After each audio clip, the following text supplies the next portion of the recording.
وہ شخص لنگڑا تھا یا نہیں، اور اس کا نام بھی جمعہ ہی تھا یا کچھ اور، یہ بات اتنی عام نہیں تھی۔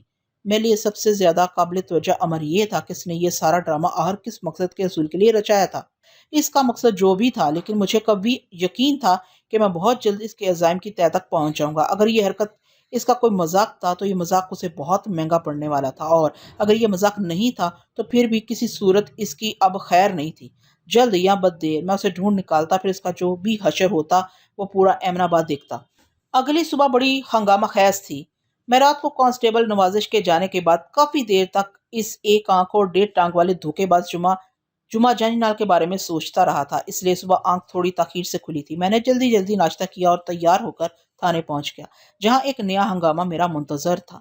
میں اپنے کمرے میں جا کر بیٹھا ہی تھا کہ نوازش میرے پاس آ گیا اور سنسنی خیز لہجے میں بولا، ملک صاحب، سارا مسئلہ ہی حل ہو گیا۔ کون سا مسئلہ؟ میں نے بے سختہ پوچھا۔ وہی جناب، اس لنگڑے اور کانے والا مسئلہ، وہ انکشاف انگیز لہجے میں بولا۔ اس نے اپنی کالی زبان سے آپ کو جو اطلاع دی تھی وہ حقیقت میں پیش آ چکا ہے۔ کیا مطلب؟ میں نے متذبذب نظر سے اس کی طرف دیکھا۔ تم یہ کہنا چاہ رہے ہو کہ سخاوت کی لڑکی غائب ہو گئی ہے؟ جی ہاں، میرا یہی مطلب ہے۔ اس نے اس بات میں گردن ہلائی۔ سخاوت کو چوان اور اس کی گھر والی باہر برآمدے میں آئے بیٹھے ہیں۔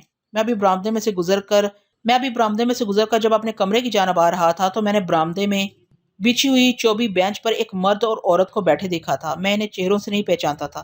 اب نوازش نے بتایا تو پتہ چلا کہ وہ سخاوت علی اس کی بیوی بشرا تھے۔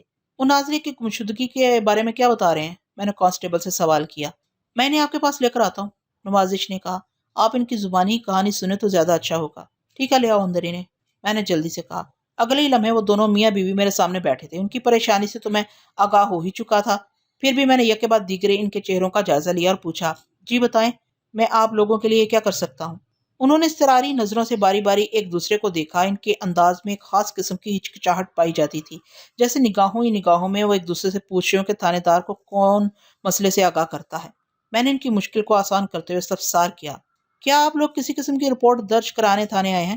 ہم بہت پریشان ہیں تھانے دار صاحب، مرد نے بکھری ہوئی آواز میں کہا۔ تمہارا نام کیا ہے؟ میں نے اسے پوچھا۔ میں سخاوت علی ہوں جی، اس نے بھرائی ہوئی آواز میں بتایا، پھر اپنی ساتھی عورت کی طرف اشارہ کرتے ہوئے بتایا، یہ میری گھر والی بشرا جناب۔ ٹھیک ہے، آپ دونوں کا تعارف تو ہو گیا، میں نے ٹھہرے ہوئے لہجے میں کہا۔ اب یہ بھی بتا دے کہ کون سی پریشانی آپ کو کھینچ کر تھانے لے آئی ہے؟ ہماری پریشانی نازلی کی وجہ سے ہے تھانے دار صاحب، بشرا گلگیر آواز میں بولی۔ وہ رات سے کہیں غائب ہے، کچھ پتہ نہیں چل رہا کہ وہ کہاں گئی۔ ہم اسے ڈھونڈ کر جیسے پاگل ہو گئے ہیں۔ نازلی ہماری بیٹی ہے جناب، بشرا کے خاموش ہوتے ہی سخاوت نے بتایا۔ سمجھ میں نہیں آ رہا، اسے زمین کھا گئی، آسمان نے نگل لیا۔ ہم نے پورا ایمن آباد چھان مارا لیکن اس کا کوئی سراغ نہیں ملا۔ ساری رات ہم نے جا کر گزاری ہے۔ آپ کی بیٹی کی عمر کیا ہے؟ میں نے باری باری ان کے چہروں کا جائزہ لیتے ہوئے سوال کیا۔ ان سردیوں میں وہ پورے 22 سال کی ہو جائے گی جناب، بشرا نے بتایا۔ آخری بار نازلی کو آپ لوگوں نے کب اور کہاں دیکھا تھا؟ میں نے پوچھا۔ جمعہ کی اطلاع کے مطابق نازلی گزشتہ روز صبح گھر سے غائب ہوئی تھی۔ یہ اطلاع سراسر غلط تھی کیونکہ کانسٹیبل نوازش نے کل سپہر نازلی کو اپنی گلی میں کھڑے دیکھا تھا۔ نوازش اور سخاوت کوچوان ایک ہی گلی میں رہتے تھے۔ اب دیکھنا یہ تھا کہ نازلی کے والدین اس سلسلے میں کیا کہتے ہیں۔ میرے سوال کے جواب میں سخاوت نے بتایا، مغرب کی اذان کے وقت تو گھر میں ہی تھی۔ جب میں مسجد کی طرف گیا تو اسے گھر کے اندر ہی دیکھا تھا، اور جب واپس آیا تو وہ گھر میں موجود نہیں تھی۔ جب تم مغرب کی نماز کے لیے گھر سے نکلے تو اس وقت نازلی کے علاوہ اور کون کون گھر کے اندر موجود تھا؟ میں نے سخاوت کوچوان سے پوچھا۔ بشرا تھی اور خالد تھا، اس نے جواب دیا۔ بشرا اور نازلی دونوں گھر کے اندر تھی اور میرا چھوٹا بیٹا خالد باہر دروازے کے سامنے گلی میں کھیل رہا تھا۔ میں نے اسے گھر جانے کے لیے کہا۔ جب وہ دروازے سے اندر داخل ہو گیا تو میں مسجد کی طرف چلا گیا تھا۔ جمعہ مغرب کی نماز سے کچھ دیر پہلے میرے پاس آیا تھا، یعنی جب وہ تھانے میں بیٹھا مجھے نازلی کی گمشدگی کی کہانی سنا رہا تھا تو اس وقت نازلی اپنے گھر پر موجود تھی۔ اس سے فوری طور پر ایک بات ذہن میں آئی تھی کہ عین ممکن ہے نازلی کی گمشدگی میں اسی کانے جمعہ کا ہاتھ ہو۔ اور جب تم مغرب کی نماز ادا کرنے کے بعد مسجد سے واپس آئے تو نازلی گھر میں موجود نہیں تھی؟ میں نے دوبارہ سخاوت کوچوان کی طرف متوجہ ہوتے ہوئے کہا۔ تم نے ابھی مجھے یہی بتایا ہے نا؟ جی ہاں تھانے دار صاحب، اس نے اس بات میں گردن ہلائی۔ یہی حقیقت ہے جو میں نے بیان کی ہے۔ میں نے اپنا رخ بشرا کی طرف پھیرا اور سوال کیا، اب تم مجھے بتاؤ کہ نازلی کہاں چلے گی؟ سخاوت تو اسے گھر میں چھوڑ کر گیا تھا اور جب یہ واپس آیا تو وہ غائب تھی۔ اس دوران میں تم گھر پر تھی نا؟ جی تھانے دار صاحب، میں گھر میں تھی، اس نے تائیدی انداز میں گردن ہلائی۔ اس وقت بارش رک گئی تھی۔ وہ میرے پاس آئی اور کہا کہ 10 منٹ کے لیے عارفہ کے گھر جا رہی ہے، ابھی واپس آ جائے گی، اور وہ اب تک واپس نہیں آئی۔ بات ختم کرتے کرتے اس کی آواز رند گئی۔ کیا تم لوگوں نے نازلی کو عارفہ کے گھر میں تلاش کیا؟ میں نے استفسار کیا۔ اور یہ بھی بتائیں کہ عارفہ کون ہے؟ بشرا کے مطابق عارفہ صفیہ نامی ایک بیوہ کی بیٹی تھی۔ صفیہ کا گھر ان کی پچھلی گلی میں تھا۔ یہ تفصیل فراہم کرنے کے بعد بشرا نے بتایا، یہ سب سے پہلے تو ہم نے وہیں دیکھا تھا، لیکن نازلی وہاں نہیں تھی۔ عارفہ نے کیا بتایا؟ عارفہ کا کہنا ہے کہ 15-20 منٹ کے بعد نازلی اس کے گھر سے چلی گئی تھی۔ بشرا نے جواب دیا، لیکن وہ ابھی تک اپنے گھر نہیں پہنچی تھانے دار صاحب۔ کیا وہ پہلے عارفہ کے گھر جاتی رہتی تھی؟ جی ہاں، یہ کوئی نئی بات نہیں، سخاوت نے جواب دیا۔ عارفہ اور نازلی آپس میں سہیلیاں ہیں، دونوں ہی ایک دوسرے کے گھر آتی جاتی رہتی ہیں۔ نازلی مغرب کی اذان کے وقت عارفہ کے گھر گئی، میں نے پرسوچ لہجے میں کہا۔ 15-20 منٹ وہاں بیٹھی، ان لوگوں کے بیان کے مطابق وہ اپنے گھر واپس آ گئی، لیکن آپ لوگوں کا کہنا ہے کہ وہ گھر نہیں پہنچی۔ میں ٹھیک کہہ رہا ہوں نا؟ جی ہاں، یہی صورتحال ہے، سخاوت نے کمزور سی آواز میں کہا۔ تم لوگوں نے نازلی کو کہاں کہاں تلاش کیا ہے؟ یہ پوچھیں کہ کہاں تلاش نہیں کیا، وہ بولا۔ ہم نے اسے پورے ایمن آباد میں ڈھونڈا ہے، مگر وہ کہیں نہیں ملی۔ اور ایمن آباد کے باہر؟ میں نے سوالیہ نظر سے باری باری ان دونوں کی طرف دیکھا۔ باہر وہ کہاں جا سکتی ہے تھانے دار صاحب؟ سخاوت بے چارگی سے بولا۔ میرا مطلب ہے، میں نے وضاحت کرتے ہوئے کہا، ایمن آباد سے باہر آپ لوگوں کے رشتہ دار وغیرہ تو ہوں گے، ہو سکتا ہے وہ کسی رشتہ دار کے گھر چلی گئی ہو۔ یہ سوال میں نے محض خانہ پوری کے لیے کیا تھا تاکہ اس امکانی گوشے پر بھی کچھ روشنی پڑ جائے، ورنہ اس بات کے امکانات تو نہ ہونے کے برابر تھے۔ میری توقع کے عین مطابق بشرا نے جواب دیا۔ اس بات کا تو سوال ہی پیدا نہیں ہوتا تھانے دار صاحب، وہ بڑے مضبوط لہجے میں بولی۔ آج تک وہ اکیلی کہیں نہیں گئی، اگر اسے ایمن آباد سے باہر کہیں جانا بھی تھا تو وہ ہمیں بتاتی، اس طرح چپ چاپ خود ہی منہ اٹھا کر وہ کہیں نہیں جا سکتی۔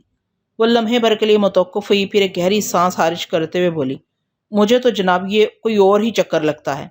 تمہارے ذہن میں کیا ہے؟ میں نے ٹٹولتی ہوئی نظر سے بشرا کی طرف دیکھا۔ کسی نے اسے اغوا کیا، وہ اسے آگے کچھ نہ بول سکی۔ ہم اس پہلو پر بھی بات کریں گے، میں نے گہری سنجیدگی سے کہا۔ پہلے آپ لوگ مجھے اس بات کا جواب دیں کہ ایمن آباد سے باہر آپ کے رشتہ دار کہاں کہاں رہتے ہیں۔ بشرا کا تو کوئی رشتہ دار اس دنیا میں نہیں ہے تھانے دار صاحب، سخاوت کوچوان نے بڑی رسان سے جواب دیا، اور میرا بھی صرف ایک بڑا بھائی اور ایک چھوٹی بہن ہے، اس کے سوا کوئی نہیں۔ کیا تمہارے یہ بھائی بہن ادھر ایمن آباد ہی میں رہتے ہیں؟ نہیں جی، سخاوت نے نفی میں گردن ہلائی اور بتایا، بھائی امانت علی تو مزا ہندو چک میں رہتا ہے، اور میری چھوٹی بہن زینت ادھر کاموکی میں رہتی ہے۔ ہندو چک ایک چھوٹا سا گاؤں تھا جو ایمن آباد کے تقریباً شمال مشرق میں واقع تھا، جبکہ کاموکی نامی قصبہ ایمن آباد کے جنوب میں واقع تھا۔ اگر گوجرانوالہ سے لاہور کی طرف سفر کریں تو اپر چناب نہر عبور کرنے کے بعد قصبہ ایمن آباد آتا تھا۔ اس کے بعد کاموکی، پھر مرید کے، شادرہ اور درائے راوی عبور کرنے کے بعد لاہور۔ ایمن آباد، کاموکی، مرید کے، شادرہ سب جی ٹی روڈ پر واقع تھے۔ کاموکی اور مرید کے کی غلہ منڈیاں بہت مشہور تھیں۔ ہاں بھائی بشرا، میں نے گمشدہ نازلی کی ماں کی آنکھوں میں دیکھتے ہوئے کہا، تمہارے خیال میں نازلی ہندو چک کی طرف گئی ہے اور نہ ہی اس نے کاموکی کا رخ کیا ہے، بلکہ تم اس رخ پر سوچ رہی ہو کہ شاید اسے کسی نے اغوا کر لیا ہے نا؟ جی ہاں، اس نے اس باتی انداز میں پلکیں چپکائیں۔ میں میاں بیوی سے گفتگو کے دوران میں اہم پوائنٹس ایک کاغذ پر نوٹ بھی کرتا جا رہا تھا۔ بشرا کے جواب پر میں نے گہری سنجیدگی سے کہا، جب کوئی شخص اچانک منظر سے غائب ہو جاتا ہے اور ڈھونڈنے پر دستیاب نہیں ہوتا تو ذہن اس کے اغوا یا قتل کی طرف جاتا ہے، اور یہ ایک حقیقت ہے کہ اس قسم کا کام کوئی سجن دوست نہیں کر سکتا، بلکہ یہ کسی دشمن کی کارروائی سمجھی جاتی ہے۔ اب آپ لوگ مجھے یہ بتائیں کہ، میں نے لمحاتی توقف کے بعد اضافہ کرتے ہوئے کہا، آپ کا دشمن کون ہو سکتا ہے؟ دشمن؟ سخاوت نے الجھن زدہ نظر سے مجھے دیکھا۔ ہمارا تو کوئی بھی دشمن نہیں ہے تھانے دار صاحب، اچھی طرح سوچ سمجھ کر جواب دے رہے ہیں نا؟ جی ہاں بالکل، سخاوت نے بڑے مضبوط لہجے میں کہا۔ میں تو ایسے کسی شخص کو نہیں جانتا جو دشمنی نکالنے کے لیے نازلی کو اغوا کر لے۔ جمال الدین کا نام سنا تم لوگوں نے؟ میں نے ان تمام حجت ضروری جانا۔ جمال الدین؟ دونوں کی زبان سے بیک وقت نکلا اور وہ متذبذب نظر سے ایک دوسرے کو تکنے لگے۔ میں نے ان کی مشکل آسان کرنے کی غرض سے کہا، میں اس جمال الدین کی بات کر رہا ہوں جس کی ایک ٹانگ میں لنگ ہے اور وہ ایک آنکھ سے کانا ہے، اس نے داڑھی رکھی ہوئی ہے اور لوگ اسے جمعہ کہتے ہیں، اور بعض تو اسے چھیڑنے کے لیے جمعہ جنج نال بھی کہہ کر پکارتے ہیں۔ یہ کون بندہ جناب؟ سخاوت کی حیرت میں ڈوبی ہوئی آواز ابھری۔ میں تو ایسے کسی شخص کو نہیں جانتا۔ اور تم؟ میں نے سوالیہ نظر سے بشرا کی جانب دیکھا۔ اس نے جلدی سے نفی میں گردن ہلائی اور بولی، نہیں جی، میں نے اس قسم کے بندے کو کبھی نہیں دیکھا۔ ان میاں بیوی کے واضح جوابات سے یہ بات تو پایا ثبوت کو پہنچ گئی کہ جو شخص جمعہ کی حیثیت میں گزشتہ شام کو مجھ سے ملنے تھانے آیا تھا، یہ لوگ اسے بالکل نہیں جانتے تھے، نہ دوست کے طور پر اور نہ ہی دشمن کے کسی رنگ میں۔ میں نے سوچا، اس جمعہ کی ہسٹری تو میں بعد میں معلوم کروں گا، پہلے ذرا فریادیوں کی داد رسی کر لوں۔ آپ دونوں کی باتوں سے میں اس نتیجے پر پہنچا ہوں کہ نازلی کی گمشدگی میں کسی کا ہاتھ نہیں، بلکہ وہ خود اپنی مرضی سے غائب ہوئی ہے۔ یہ آپ کیا کہہ رہے ہیں تھانے دار صاحب؟ سخاوت کے لہجے میں احتجاج تھا۔ بشرا بھی بے یقینی سے نفی میں گردن ہلاتے ہوئے بولی، وہ اپنی مرضی سے کہیں نہیں جا سکتی جناب، آج سے پہلے کبھی ایسا ہوا نہیں۔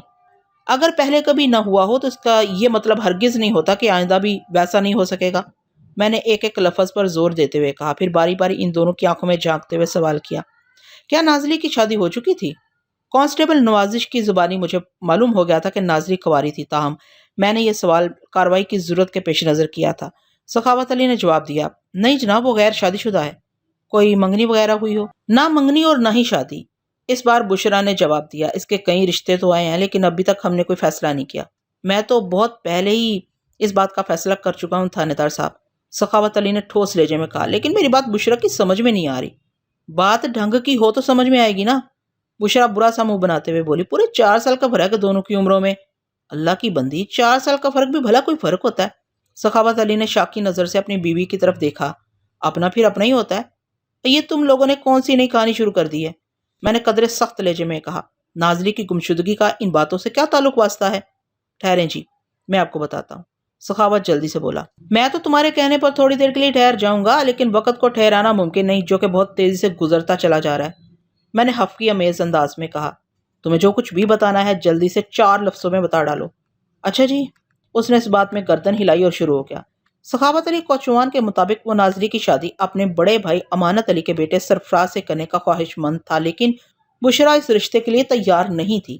اس کا سب سے بڑا اعتراض سرفراز کی عمر پر تھا۔ اس وقت نازلی 22 سال کی اور سرفراز 18 سال کا تھا۔ بشرا کا موقف یہ تھا کہ شوہر کو بیوی سے 2-4 سال بڑا ہونا چاہیے تاکہ بیوی شوہر سے بڑی ہو۔ دوسری جانب خرابی والی بات یہ تھی کہ ان کے رشتہ داروں میں سرفراز کے سوا اور کوئی لڑکا تھا نہیں جس سے نازلی کی شادی کی جاتی۔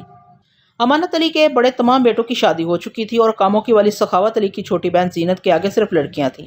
زینت کی 4 بیٹیاں تھیں، لہٰذا خاندان کے اندر نازلی کی شادی سرفراز ہی سے ممکن تھی اور خاندان سے باہر شادی کے لیے سخاوت تیار نہیں تھا۔ یہ جھگڑا تو بعد میں نپٹایا جا سکتا ہے کہ نازلی اور سرفراز کی جوڑی مناسب رہے گی یا نہیں، میں نے گہری سنجیدگی سے کہا۔ آپ مجھے یہ بتائیں کہ نازلی کا سرفراز کے بارے میں کیا خیال ہے؟ وہ تو جی سرفراز کو اپنا چھوٹا بھائی سمجھتی ہے، بشرا نے جلدی سے کہا۔ اس نے کبھی اس حوالے سے تو سوچا ہی نہیں کہ سرفراز کی شادی بھی ہو سکتی ہے، اور نازلی کے لیے جو رشتے آئے ہوئے ہیں۔ میں نے سوالیہ نظروں سے باری باری ان کے چہروں کا جائزہ لیا۔ کیا وہ یہیں امن آباد ہی کے رہنے والے ہیں؟ جی ہاں، سخاوت علی نے جواب دیا۔ ان لڑکوں کے بارے میں نازلی کی کیا رائے تھی؟ اس نے بتایا نہیں جی، بشرا نے کہا، ہم نے اس حوالے سے نازلی سے پوچھا نہیں تھا۔ میں نے پرسوچ انداز میں کہا، آپ لوگوں سے ایک بہت ہی نازک سا سوال پوچھ رہا ہوں، بہت سوچ سمجھ کر جواب دینا ہوگا، کسی قسم کی غلط بیانی سے معاملہ بگڑ بھی سکتا ہے۔ نہیں جناب، ہم آپ سے بالکل جھوٹ نہیں بولیں گے، سخاوت علی نے نفی میں گردن ہلائی۔ آپ پوچھیں، کیا پوچھنا ہے؟ میں نے پوچھا، کیا نازلی کسی لڑکے کو پسند کرتی تھی؟ میرے سوال پر ان دونوں نے چونک کر ایک دوسرے کو دیکھا، پھر بیک زبان بولے، نہیں جی، ایسی تو کوئی بات نہیں۔ میں نے ٹٹولنے والی نظر سے ان کے چہروں پر نمودار ہونے والے تاثرات کا جائزہ لیا، پھر پوچھا، اور کوئی لڑکا اسے پسند کرتا ہو؟ تھانے دار صاحب، ہماری نازلی کے ساتھ ایسا کوئی معاملہ نہیں تھا، سخاوت نے دکھی لہجے میں کہا۔ آپ کو اگر ہماری بات کا یقین نہ ہو تو اپنے کانسٹیبل نوازش سے بھی پوچھ سکتے ہیں، وہ ہماری گلی میں ہی رہتا ہے۔ اگر ایسی کوئی بات ہوتی تو نوازش اس سے بے خبر نہیں رہ سکتا تھا۔ ٹھیک ہے، میں نوازش سے ضرور اس معاملے کی تصدیق کروں گا، میں نے ٹھہرے ہوئے لہجے میں کہا۔ تم لوگ اب اپنے گھر جاؤ، تھوڑی دیر میں ادھر ہی آ رہا ہوں، مجھے نازلی کی سہیلی عارفہ سے بھی پوچھ گچھ کرنا ہے۔ انہوں نے اطمینان سے گردن ہلائی اور مجھے سلام کر کے رخصت ہو گئے۔ ان کے جانے کے بعد میں نے کانسٹیبل نوازش کو اپنے پاس بلا لیا۔ جب بشرا اور سخاوت علی میرے کمرے میں آئے تھے تو میں نے نوازش کو باہر جانے کا اشارہ کر دیا تھا۔ وہ میرے سامنے آ کر بیٹھا تو میں نے نہایت ہی مختصر الفاظ میں سے ان میاں بیوی سے ہونے والی گفتگو سے آگاہ کیا اور آخر میں سوال کیا، آپ بتاؤ تم کیا کہتے ہو بیچ اس مسئلے کے؟ سارے حالات تمہارے سامنے ہیں۔ مجھے 101% یقین ہے ملک صاحب، وہ دبے دبے جوش کے ساتھ بولا، نازلی کی گمشدگی میں اس خبیث کانے کا ہاتھ ہے جس نے آپ کو اپنا نام جمعہ بتایا تھا۔ سارے اشارے تو اسی کی طرف جا رہے ہیں، میں نے گمبھیر انداز میں کہا، لیکن یہ بات مجھے ہضم نہیں ہو رہی کہ کوئی مجرم اتنا ہمت والا بھی ہو سکتا ہے کہ شام میں تھانے آ کر مجھے نازلی کی گمشدگی کی اطلاع بھی دے اور پھر تھوڑی دیر کے بعد نازلی کو اغوا بھی کر کے لے جائے۔ آپ اسے دوسرے زاویے سے دیکھیں ملک صاحب، وہ گہری سنجیدگی سے بولا۔ کون سا دوسرا زاویہ؟ میں پوچھے بنا نہ رہ سکا۔ اس نے بتایا، وہ کانا بہادر یا ہمت والا تھا یا نہیں، ہم اس بحث میں نہیں پڑتے اور فرض کر لیتے ہیں کہ وہ ایک چالاک اور ہوشیار مجرم تھا اور اس واردات میں کوئی اس کا شریک کار بھی رہا تھا۔ وہ لمحے بھر کے لیے سانس لینے کو رکا تو میں نے اسے روکنا یا ٹوکنا مناسب نہ سمجھا۔ وہ اپنی بات کو آگے بڑھاتے ہوئے بولا، وہ تھانے میں بیٹھ کر آپ کو نازلی کی گمشدگی کی کہانی سنا رہا اور دوسری طرف اس کے ساتھی نے اپنا کام دکھا دیا ہوگا، پھر دونوں طے شدہ پروگرام کے مطابق کہیں ملے ہوں گے اور اپنی منزل کی جانب بڑھ گئے ہوں گے۔ تمہاری اس تھیوری میں اچھا خاصا کرنٹ تو ہے، میں نے سوچتی ہوئی نظر سے نوازش کی طرف دیکھا، لیکن اب تک جو حالات و واقعات سامنے آئے ہیں ان کی روشنی میں میرا ذہن یہ کہتا ہے کہ نازلی کو اغوا نہیں کیا گیا، بلکہ وہ جہاں بھی گئی ہے، جس کے ساتھ بھی گئی ہے، اس میں اس کی مرضی بھی شامل تھی۔ میں نے لمحاتی توقف کے بعد اضافہ کرتے ہوئے کہا، جب کسی شخص کو اغوا کیا جاتا ہے تو اس کارروائی کے نشانات بھی ظاہر ہوتے ہیں، کیونکہ اس عمل میں مغوی کی مرضی شامل نہیں ہوتی۔ وہ اپنے اٹھا لیے جانے کے خلاف کم یا زیادہ مزاحمت ضرور کرتا ہے۔ یقیناً اغوا کی صورت میں نازلی کو بھی اسی رویے کا مظاہرہ کرنا چاہیے تھا، لیکن ایسے شواہد کہیں بھی نہیں ملے۔ وہ اپنی سہیلی سے ملنے پچھلی گلی میں گئی اور پھر واپس نہیں آئی۔ نوازش کے کان کھڑے ہو گئے۔ اس نے مجھ سے پوچھا، ملک صاحب، وہ کون سی سہیلی کے گھر گئی تھی؟ انہوں نے اس سہیلی کا نام عارفہ بتایا۔ میں نے جواب دیا، عارفہ کا گھر پچھلی گلی میں ہے، وہ کسی بیوہ کی بیٹی ہے۔ ہاں ہاں، میں اچھی طرح جانتا ہوں جی۔ وہ اس بات میں گردن ہلاتے ہوئے بولا، صفیہ نامی وہ عورت متعلقہ اور بیوہ ہے۔ متعلقہ اور بیوہ؟ میں نے سوالیہ نظر سے اس کی طرف دیکھا، کیا مطلب ہے تمہارا؟ وہ بات دراصل یہ ہے ملک صاحب، وہ وضاحت کرتے ہوئے بولا، صفیہ نے کوئی 16-17 سال پہلے رحمان نامی ایک زمیندار سے شادی کی تھی جو پیلی والا میں رہتا تھا۔ عارفہ اسی رحمان کی اولاد ہے۔ شادی کے 2 سال بعد ہی صفیہ کو طلاق ہو گئی اور پیلی والا سے واپس ایمن آباد آ گئی۔ چند سال بعد اس نے ہاور نامی ایک بندے سے شادی کر لی، جس سے اس کا ایک بیٹا انور ہے۔ ہاور کا تعلق ایمن آباد ہی سے تھا۔ کچھ عرصہ پہلے ہاور کا انتقال ہو گیا اور اب صفیہ اپنے دونوں بچوں کے ساتھ میرے پچھلی گلی میں رہتی ہے۔ میں نے معنی خیز انداز میں گردن ہلائی اور پوچھا، صفدر کا بیٹا انور تو ابھی چھوٹا ہی ہوگا؟ جی، وہ 7-8 سال کا ہے۔ پھر ان لوگوں کی گزر بسر کیسے ہوتی ہے؟ میں نے ایک عام سوال کیا۔ خاور مرتے وقت ان کے لیے ایک دکان اور 8 ایکڑ زمین چھوڑ گیا تھا، نوازش نے بتایا۔ اس 8 ایکڑ اراضی کو صفیہ نے ٹھیکے پر دے رکھا ہے، جہاں سے وہ حاصل ہونے والے اناج اور آمدنی سے ان کا گزارا ہوتا ہے۔ پھر رہائش کے لیے ذاتی گھر ہے، اس لیے زیادہ مسائل نہیں ان لوگوں کے ساتھ۔ ٹھیک ہے، میں باسط کو اپنے ساتھ لے کر سخاوت کوچوان کے گھر جا رہا ہوں، میں نے فیصلہ کن انداز میں کہا۔ تم اس مشن پر روانہ ہو جس کے حوالے سے ہم نے رات میں گفتگو کی تھی۔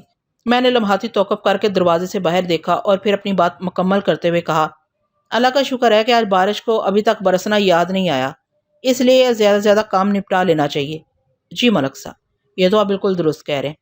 وہ اس بات میں گردن ہلاتے ہوئے بولا، اگر ابھی تک بارش شروع نہیں ہوئی تو یہ سوچ کر مطمئن نہیں ہونا چاہیے کہ آج بارش ہوگی یا نہیں۔ آسمان کی شکل رونے والی بنی ہوئی ہے، کسی وقت کچھ بھی ہو سکتا ہے جناب۔ بس تو پھر تم روانہ ہو جاؤ، میں نے حتمی انداز میں کہا، اور میں بھی نکل رہا ہوں۔ ہمارے درمیان رات والی میٹنگ میں یہ طے ہو گیا تھا کہ آج صبح نوازش گھوم پھر کر کانے گھڑ سوار کے بارے میں معلومات جمع کرے گا۔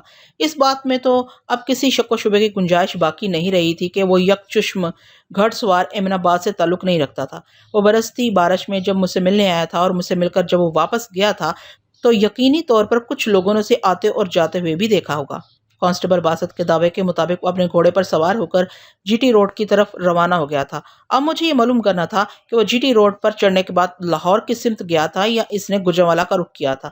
گجرانوالہ ایمن آباد کے شمال میں اور لاہور جنوب میں واقع تھا۔